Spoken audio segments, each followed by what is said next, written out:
social media or anything, you might know that I've just shifted houses, and whenever I shift house I like to make a big batch of homemade muesli or granola, and that's because it just sets me up for breakfasts for like a month, which is awesome. And homemade muesli is full of different nutrients and vitamins and protein and fibre and all these good things that mean that when you have that in your breakfast you don't have to worry about it for the rest of the day. So it's really great to pack your breakfast full of all the goodies and just not have to worry about it.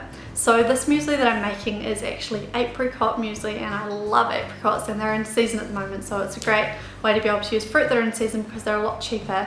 But wherever you are, whatever fruits are in season, you can just puree that up and use that instead. And the great thing about homemade muesli that I will rave about forever, and it's kind of similar with homemade granola bars or muesli bars as well, is that bought ones are just so full of sugar. It's actually absurd. I can't understand why they need to put so much sugar in there. If you've watched the documentary Fed Up, you will see kind of some of the reasonings behind it, and it's pretty disturbing. So making it yourself is a great way to be able to avoid those extra sugars, put in all the good things that you want, and make it to your own personal taste as well. So to make this muesli, I firstly start off by separating the dry and wet ingredients. So I put all the wet ingredients together into a saucepan, starting with 1 tablespoon of agave or honey, 2 tablespoons of brown sugar, 3/4 cup of pureed fruit of your choice. So I just chose apricots, and this was about 3 or 4 apricots pureed, 1 tablespoon of coconut oil. So I put those into a saucepan and put them on low heat until they just came to a boil.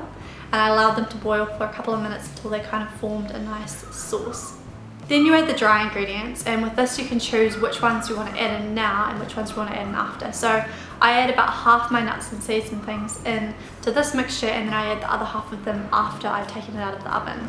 So firstly I want to add 2.5 cups of rolled oats into my wet mixture, 1 cup of rough shredded coconut. You can always save some of this to put in after as well. 2 cups of nuts and seeds, so this is where I save half for after. I use sunflower seeds, which are really great, they're high in vitamin E, pumpkin seeds, sesame seeds, almonds, you can chop them or leave them whole. And then I add 1 cup of dried fruit, so as I said, you can leave half until after, or all until after if you want to. It's nice to have some of it clumped in there with the rest of the stuff though. So I added goji berries and chopped dates. Half a cup of flax meal, and this is a really great way to get those essential fatty acids. 1 to 1.5 teaspoons of cinnamon. You can also add a little bit of salt and a little bit of nutmeg if you want to. So mix that all up thoroughly. Then you want to get some grease-proof paper and line a baking tray and pour your muesli out onto the baking tray and spread it out in a nice thin layer.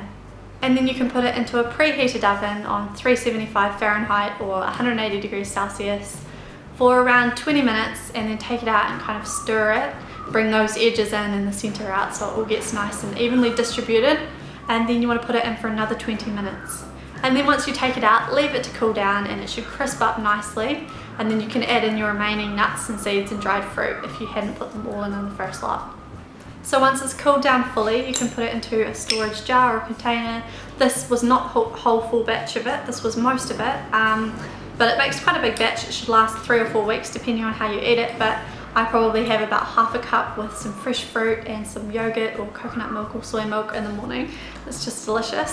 You can also change it up depending on if you have any nutritional requirements. You could add wheat germ or bran or something like that if you need more fibre. There's so many different things you can do to it. You could add dolomite if you need calcium, but it's a really easy thing to mix up and make to your own personal taste. So if you guys try this out, I would love to hear how it goes, or if you try different flavourings and it turns out delicious, I would love to hear about that too. All my details, social media, any extra information is in the description box below. Hope you guys enjoyed this, and I hope you guys have a wonderful day.